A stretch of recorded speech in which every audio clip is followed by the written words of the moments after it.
ময়মনসিংহের ভালুকায় ধর্ম অবমাননার অভিযোগে দীপু চন্দ্র দাসকে পিটিয়ে হত্যার পর মরদেহ পুড়িয়ে দেওয়ার প্রতিবাদে পাবনায় বিক্ষোভ মিছিল ও সমাবেশ হয়েছে। পাবনা সনাতনী সম্প্রদায়ের ব্যানারে রবিবার ২১ ডিসেম্বর দুপুরে এই বিক্ষোভ হয়। শহরের শ্রী শ্রী জয়কালী বাড়ি মন্দির প্রাঙ্গণ থেকে বিক্ষোভ মিছিলটি বের হয়ে শহরের প্রধান প্রধান সড়ক প্রদক্ষিণ করে। পরে আব্দুল হামিদ সড়কে প্রেস ক্লাবের সামনে সংক্ষিপ্ত সমাবেশ অনুষ্ঠিত হয়।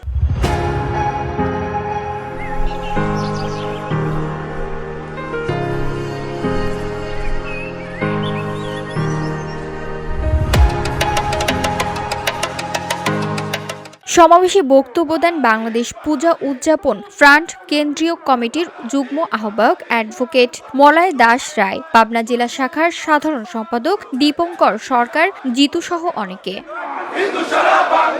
বক্তারা এমন ঘটনার তীব্র নিন্দা ও প্রতিবাদ জানিয়ে অনতিবিলম্বে এই ঘটনার জন্য দায়ীদের গ্রেফতার করে দৃষ্টান্তমূলক শাস্তির নিশ্চিতের দাবি জানান। VOD Bangla news desk.